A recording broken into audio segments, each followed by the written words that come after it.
So, just to put on the record then, you've said that you've invited us into your house. Correct. We're here because you're under house arrest. Correct. If you were free to leave, we would have negotiated a more neutral setting. Don't you think, as the BBC, it would be very interesting to come here and discuss the fact that I was put in a dungeon for 92 days and then locked in house arrest without charge? Don't you think that's a far more interesting conversation than old YouTube snippets? Don't you think that would be interesting? You're here under house arrest because there's an ongoing investigation into rape and human trafficking allegations against you. Correct. Oh my, what has Andrew Tate gone and done now? As a former lawyer, I would be literally tearing my hair out if I were his Romanian criminal defense lawyer. I just watched him give this unbelievable interview to the BBC for a man who was facing severe allegations, including rape and human trafficking. And then he followed up an even more bizarre video that also appeared on YouTube on another channel. But I can see some method to the madness, not from the point of view of him defending himself successfully in this criminal investigation, but for another reason. So, I've reacted to Andrew Tate a few times in the past.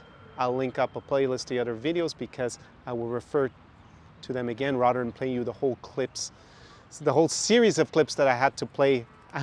But this time we're going to just react to the BBC interview and his subsequent video. And remember, Andrew Tate is currently under house arrest in Romania, awaiting charges, which will probably come somewhere towards the end of June, my understanding. Now we're in mid-June, so very soon we're gonna have some big developments. Let me cast my discerning eye over what he has just done and how it will affect, potentially, his legal defense. Let's go. Поехали. SAR Experience. Have you raped anybody? Absolutely not. Have you trafficked anybody? Absolutely not. Exploited any women for money? Absolutely not. But you have admitted using emotional manipulation to get women to work in the webcam industry for you. No. No, I know he's not under oath here, and it's not the crime of perjury to lie to the BBC. But he said this on multiple occasions that he did manipulate women into the webcam industry. Like, he lured them into it. He describes it in that. He boasts about it so often in long format, not when he's spliced up. He even made a training course to show and teach other men how to do this as a business. It's known as the Loverboy method. That's one of the reasons, and I have a whole video about that Loverboy method and why he's in so much trouble. Also, did you notice how shifty his eyes are when he was being asked, in particular, about the trafficking? Anyways, let's go on. I have seen all the criminal files and the evidence against me, and you haven't. I know the truth of what happened, and you don't. And I'm telling you absolutely and utterly, I've never hurt anybody, that the case that's been put against me is completely and utterly fabricated, and I'm never going to be found guilty of anything. And it's very difficult for me to answer your in-depth questions because we're sitting here inside of the territory of Romania. I'm beholden to the Romanian legal system, and I'm not going to incriminate myself. I'm not going to incriminate myself? Is that what he just said? I think he choked there completely. First of all, you notice how he answered, I've never hurt anyone, when he was asked about, basically in terms of denying the crimes. Open to interpretation, maybe he thinks committing those crimes doesn't hurt anyone. Anyway, saying that I don't want to answer your question because I'll incriminate myself could be construed as an admission of guilt to those accusations. So this is one of the main reasons why when people are facing a legal process, like here we haven't got to the charges phase or the trial, but we are dealing with very serious allegations, and he has been either detained under house arrest as he is currently, or he's been sitting in a Romanian prison for about 6 months at this point. This is why it is not advisable to start giving interviews to the media, because you may incriminate yourself by your answers. Now, he managed to basically incriminate himself by saying that he didn't want to incriminate himself. Why people think this guy is a genius, I don't know, it beats me. I think what he probably have been instructed to say if he had any serious legal counsel is to just simply reply, there's a current criminal investigation here where we are in Romania, and I've been advised by my lawyers not to discuss that particular topic. End of story. But no, Boy Wonder here managed to blurt out, I don't want to incriminate myself. let's see at his trial, or assuming that he's charged pretty soon and then he goes to trial, whether this is actually used against him in the court. Also, it's a bit strange. I never noticed that he had a thinning hairline so much, and he just doesn't. Yeah, he's very combative already with the interviewer, who's just simply asking him pretty straightforward and obvious questions, and he can obviously respond and say, I'm innocent, I'm not guilty of those charges, I've been advised not to discuss any more because of the investigation, but he is trying to lecture about how well he knows the case. I mean, the interviewer doesn't come in pretending that they've read the court's documents, the case files. As far as I know, they wouldn't have access to those, so why is that even relevant? He's trying to kind of project already that she's on a lower position than him, which is a bit weird in an interview. Anyways. What you have said about what you have done. Sure.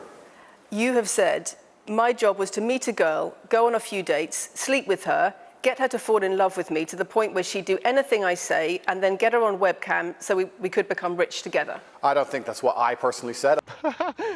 Should we play it back to him again? Because the court is going to play it back to him if he lies like this. That's exactly what you said on your website. No, I've never said that. That's something that you found on the internet.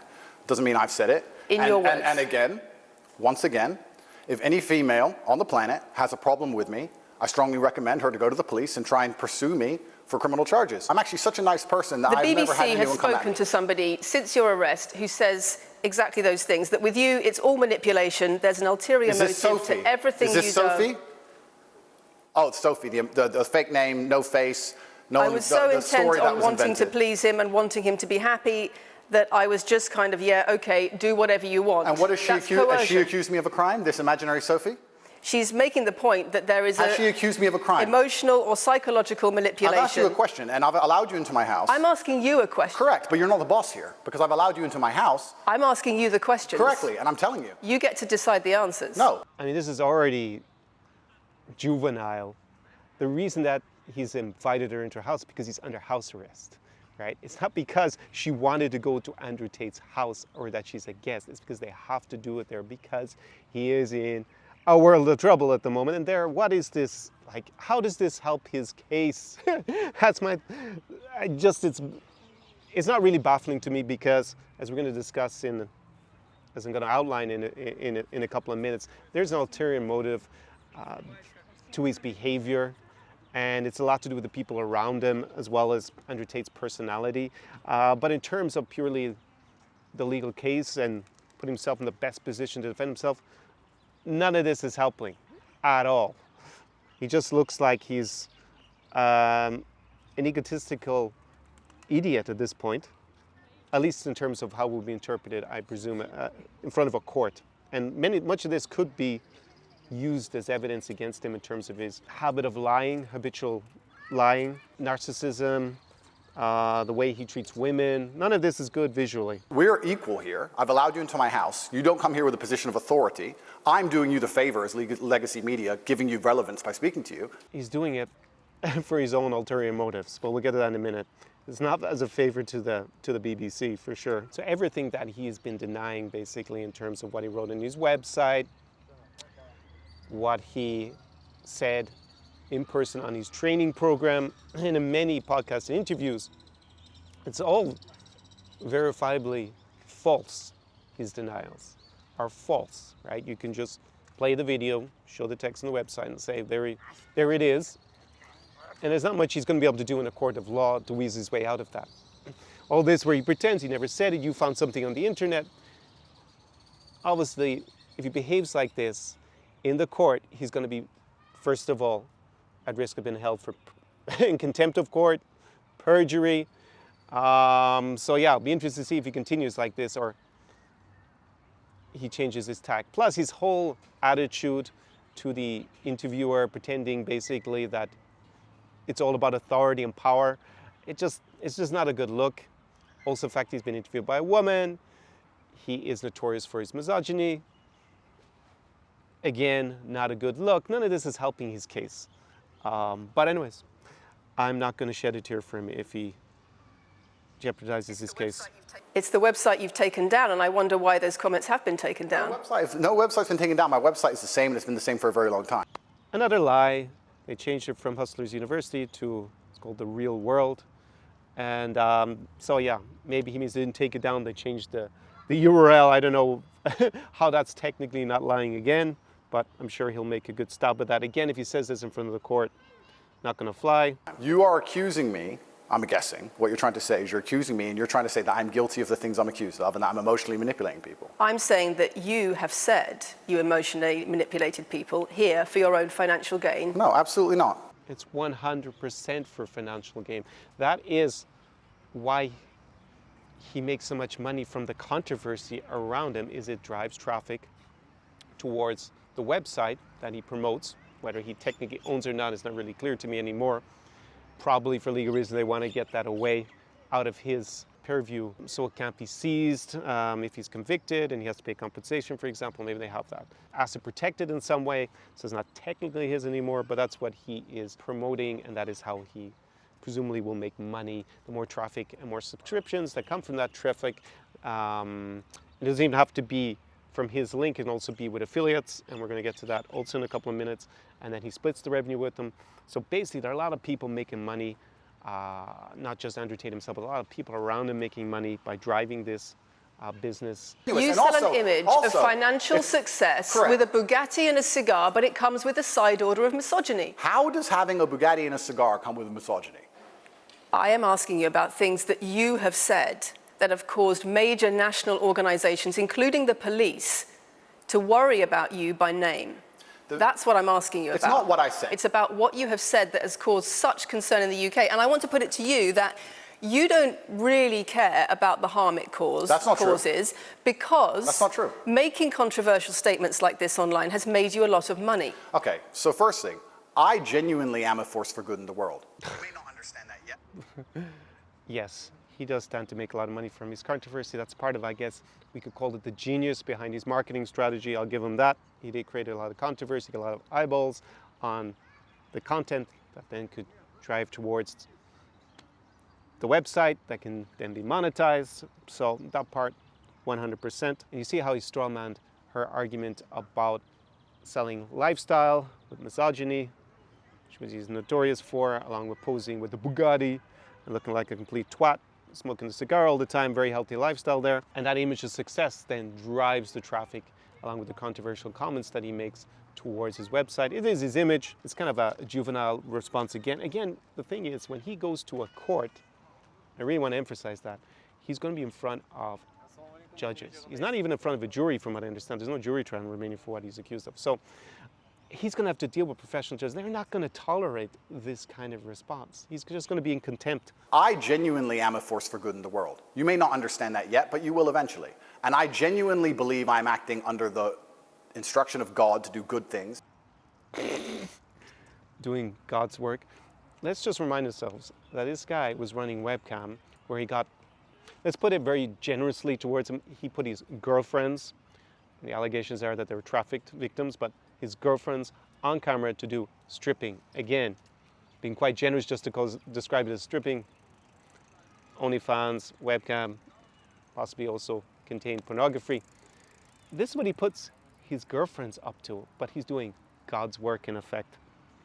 Yeah, I'm not sure what God he's adhering to the moment. Apparently he claims to be a Muslim. Must have missed that part in the Quran where thou shalt put your girlfriends, who you're not married to either, who you're fornicating with and committing sin with. It's not just something with Islam, it's also going to be Christianity. Because I guess he was, I'm not sure, was he claiming to be a Christian at the time? I think he was claiming to be a Romanian Orthodox Christian. Thou shalt have your unmarried fornicator in crime on the internet, naked, doing stripping, because it's God's work. So now the next video, he made this bizarre solo video after his pretty much, I would say from a legal point of view in his defense, a train wreck. Because it could be construed that he actually confessed to the trafficking in that first one. Plus he had shifty eyes a lot of the time, didn't look confident, he wasn't really assertive, he was more combative, looking like a man under a lot of pressure.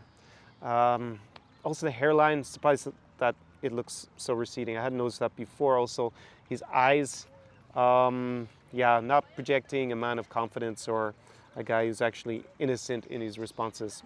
Anyways, he made an even weirder video afterwards.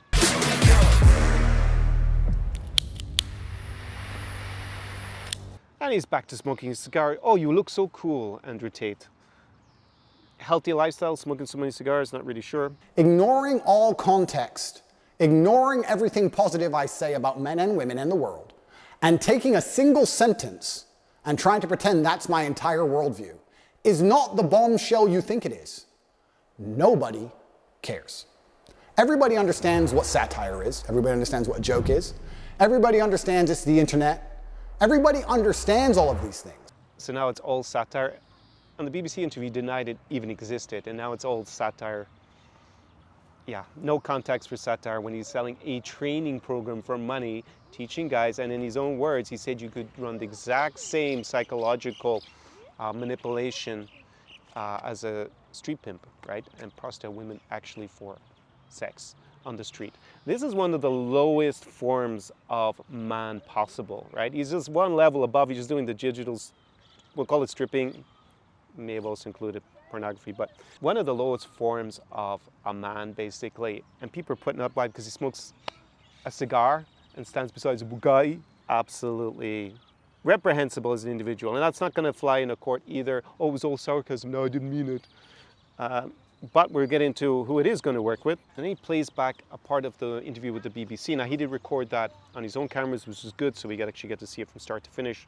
Not that it might have been taken out of context, so we can actually see that he really meant what he said. I allowed you into my home. I'm doing you a favor, giving you the first interview I'm giving to the public. You don't come here with a position of authority. You're not the police. I don't respect the BBC. I don't know you. You do not come here with a position of authority over me. We are equals. We are people. We're citizens of the world, and we sit here as equals. And I see you as my equal, and if you ask me questions, I can ask you questions back. For you to come here and sit down and pretend you're the Gestapo and that you don't have to answer my questions is disingenuous because I don't owe you anything. Asking questions and you answer. But I don't owe, no, however you want. This is a conversation, and I don't owe you any degree of authority over me. So let's make that clear. And that doesn't matter if you're a man or a woman or from the BBC or the CNN. I'm here to answer your questions and be honest with you and do you a favor. Great. And I'm doing you a favor. But you come here with loaded questions. You're trying to paint a narrative of me which is negative. I'm asking you And about that's things fine. you've said that people are concerned about. And that's fine. You But you're have not going to said sit here and a say you don't woman's- answer my questions because you're not above me. Man, he's insufferable. Imagine being trapped in the prison cell with this guy. Probably drive you mental. Like, obviously he's there to answer questions. Why is she there to answer Andrew Tate's questions? She's not there. The guy is allegedly a serial rapist, right? If he gets convicted of the things that he's been accused of, it's not just going to be the rape and the trafficking, etc. in Romania. There have also been similar allegations, and they're only allegations, right? He wasn't convicted, but in the United Kingdom. Do you think that she wants to hang out with such a character and have a conversation? No, it's other people that want to shoot videos with him as conversations because they have a vested interest in making money with Andrew Tate. That's not why she went there. And the whole conversation is completely juvenile again. The guy, how old is he? But that's part of the secret to his success, is acting like a teenager. He's like he's talking to, I don't know, a school teacher, his parents, and he's like arguing and trying to assert his authority, that he's the same level. You're there to give an interview. Nothing more. And they're not there to answer your questions. Why would they?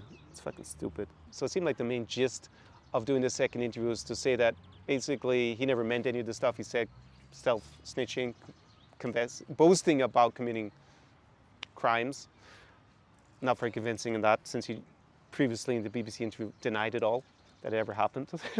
Can't even be consistent between the two videos. And the other thing is he wanted to talk a lot about his charity work, as if we're supposed to forget about the fact that he's I have an organization called Tate Pledge, which you can see. Go to CobraTate.com and click at Tate Pledge, and you will see that I dedicate $25 million a year to feeding children, both male and female, in war-torn countries. I would like to think that even the legacy media can agree that feeding children in Sudan, or Turkish children after an earthquake, or Syrian children in refugee camps is a pretty positive thing to do for the world. In my last BBC interview, she tried to spin it and say that what I'm doing is somehow negative because I'm only doing it for myself. But this is the level of delusion these people operate under. Yeah, delusion. This guy is going to get a rude awakening very soon. I mean, he's already had, I guess, partly a rude awakening, but yeah, sure, we should just forget about all the rape allegations, trafficking allegations, him boasting about tax evasion, stealing from his employees scamming his customers. We should just all forget that because he gave some of the ill-gotten gains, presumably, right? The money that he made and gave it to charity. So we should just forget about it. Maybe we should make him a saint if he wants to revert back to Christianity. Saint Andrew Tate. Oh, this guy. So, as I've said already in this video, as a former lawyer, and I wasn't a defense lawyer, a criminal lawyer, or a Romanian lawyer, but I just more or less common sense that you don't give interviews like this or make videos like this if your main objective is to prove your innocence in court or avoid going to prison, because there's a very little good that's going to come out of making such videos, and you may actually end up incriminating yourself by saying that you won't answer questions because you would incriminate yourself, right? I think most people understand why it's pretty dumb from that point of view. And he's been making dumb moves in general for most of the last year.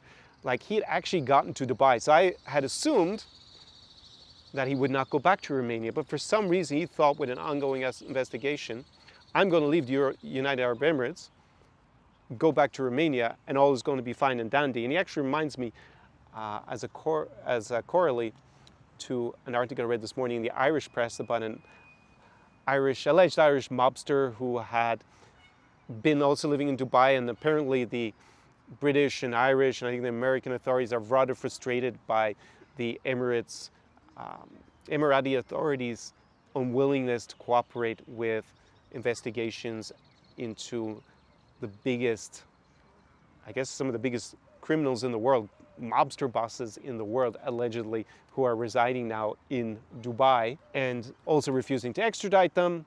So basically they go there and they hang out, spend their money, and operate their empires allegedly from the Emirates, and then they don't cooperate. So for someone like Andrew Tate, you would think he would just stay there, but like the guy who was reading about this morning, who's Irish, and he went to the Balearic Islands, I think Mallorca, and he got arrested, and the police responded like, basically there wasn't much we could do when he was in Dubai because the Emirati authorities are not basically protecting these criminals. And now, because of his ego, and apparently the quote was that he was just another gouger in Dubai. Gouger is like an Irish expression for like a criminal, a crook, a bad person, a person of ill repute. And when he was there in Dubai, there's just so many of them, which is kind of because Dubai is the new sunny place for shady people.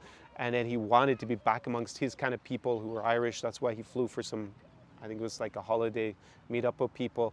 And that hubris, right, the thinking that you could do that, apparently he had traveled under a false identity or something, or it wasn't, so he thought he would get away with it basically, be able to go and then return to the Emirates. One of the police officers investigating described them as like, we think we overestimate these people. In reality, they're more brawn than brains, and hubris seems to be a big issue. Andrew Tate, why the hell did he ever leave the Emirates? The rest of his little group of minions who are around him, they're all hanging out in Dubai. You might have noticed that. They're suddenly, all these, I guess they're also associated with the Red Pill, they're suddenly all in Dubai, all converting to Islam is another big thing. I wonder what that might do. Might make it even harder for you to get deported. You may even make it easier because the Emirates are changing so you can get citizenship. Might also one day allow you to be an Emirati citizen where you will not be deported for sure under the current law. So he was in that position, and then he made this very foolish move. If I was just look at it cynically as a lawyer, someone, if I were in the position to advise, would say, don't go back to Romania. That's stupid. But he seems to be making a lot of badly calculated steps, I would say. And then this series of videos are just adding to that. Definitely not a good idea if you want to not end up in prison. But, if Andrew Tate wants to go and do that and make it easier for the prosecution, then you do you, Andrew Tate.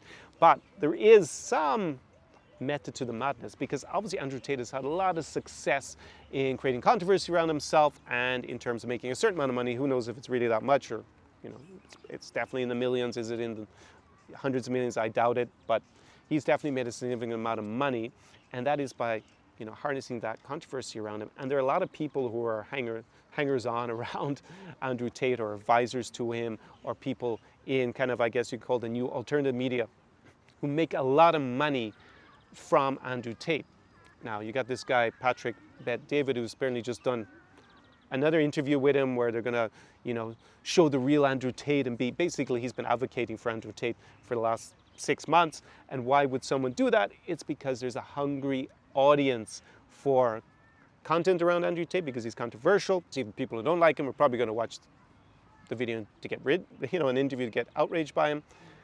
And also then his supporters who basically will devour anything defending Andrew Tate. No matter how irrational and how guilty he looks, they will just cling on to the faith because they're effectively following a cult leader and they're in some sort of cult and, people are completely irrational in that kind of sense. But definitely in terms of, views on YouTube or driving affiliate sales like that video that he produced, he didn't actually put it on his own YouTube channel because he doesn't have one. He's already been deplatformed. But you'll see in the description to the video below where it was posted, you'll see an affiliate link for The Real World, which is his new platform, the one that he changed from Hustlers University, that he's, whether again he technically owns it or not, I don't know, but it's definitely associated with him. And then people can drive traffic to that. Once they subscribe, they get their cut. Presumably Tate somehow managed to get his cut, and then his other people will run the site or advise him, they take their cut, right? So there's just a huge business around him.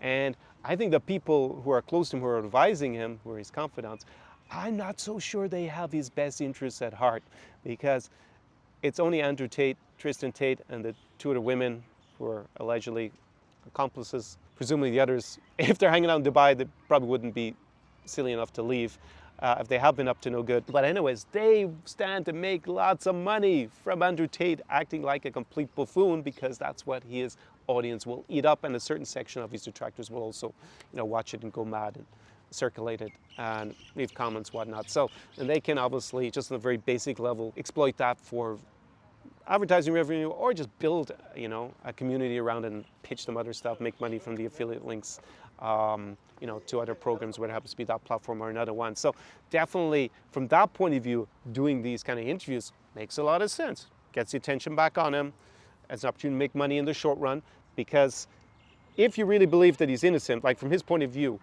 if he's innocent, he should definitely not be doing these kind of interviews because they're only going to prejudice basically his defense. And he can make a lot of money afterwards if he is innocent and he's cleared the allegations. He can go and he can rant and rave about it all being the Matrix again. And I guess his audience will eat it up 100%, and he can make a lot of money from the attention on him as someone who's been exonerated. But if he's guilty and likely to go down for a long time, which looks the most likely outcome at this point, even though he hasn't been charged yet, just with the amount of, he boasted about nearly all of these crimes, I think, except for the rape directly, right?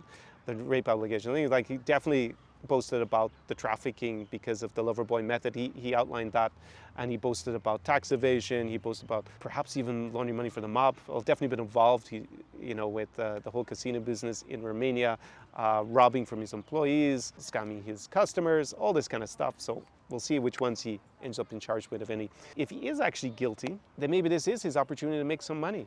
And definitely the people around him, they want to make the money now before he's convicted, right? So if he says nothing now, and they're waiting for him to be exonerated to make the big bucks, well, if he's guilty and put away and he's convicted, say, of the rape, it might be a bit harder to make money with a convicted rapist than with someone that you're complaining is a victim of the Matrix.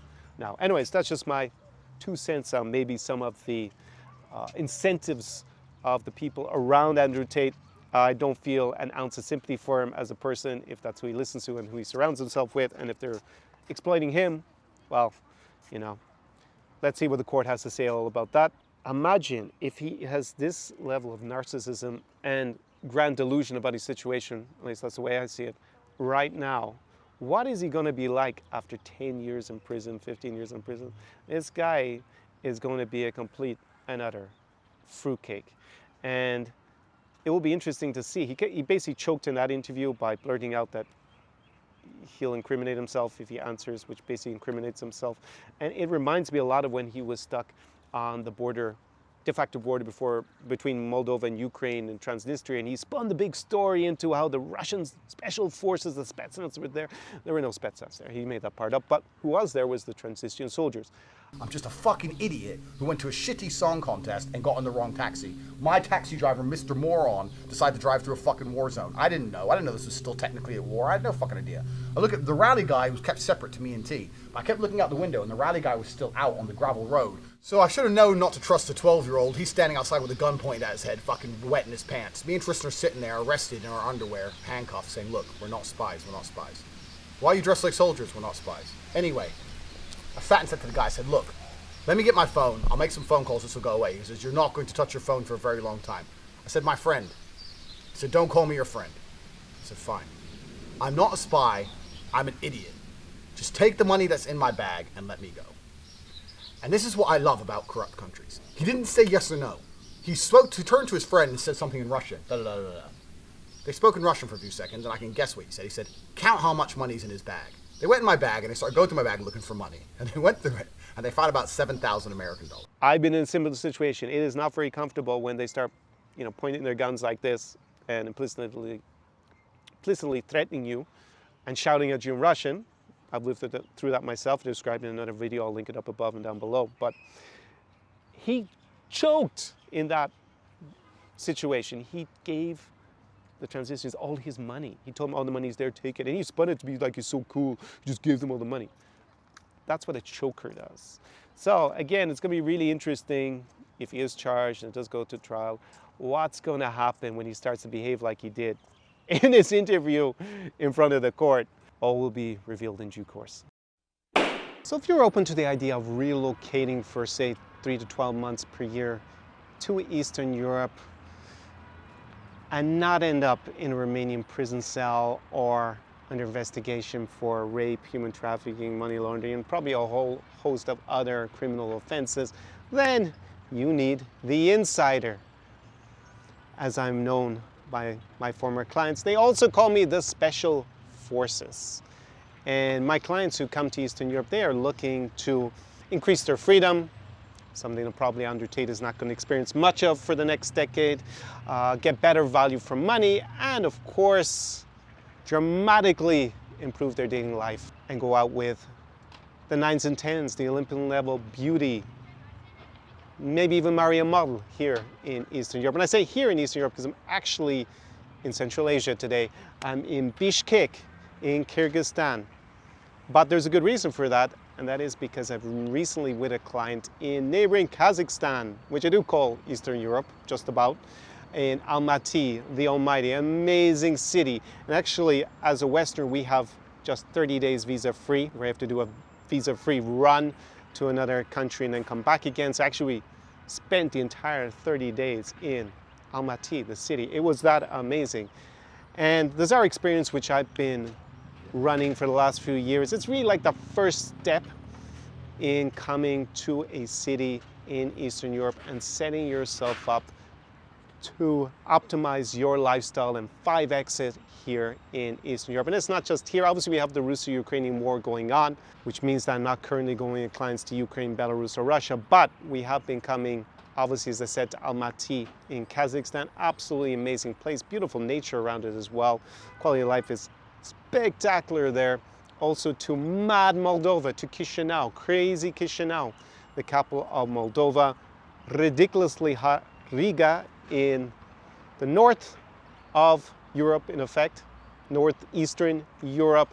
Obviously got the Baltic Sea there, and it is absolutely insane, especially in summertime. Capital of Latvia, also to Warsaw in Poland, where you have the pretty Poles, the cute Ukrainians, and the beautiful Belarusians.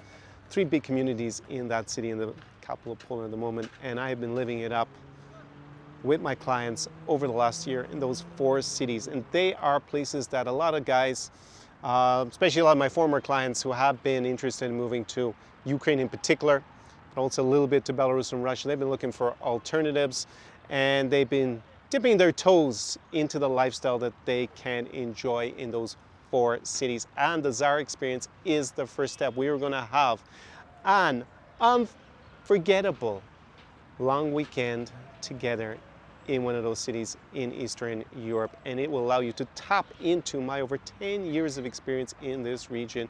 You know, it's not just about dating beautiful women, although that is one of the main attraction for single guys in this region, as Eastern Europe is the region with the most beautiful women on average, in my opinion. It also can afford you a vastly superior quality of life in terms of more freedom.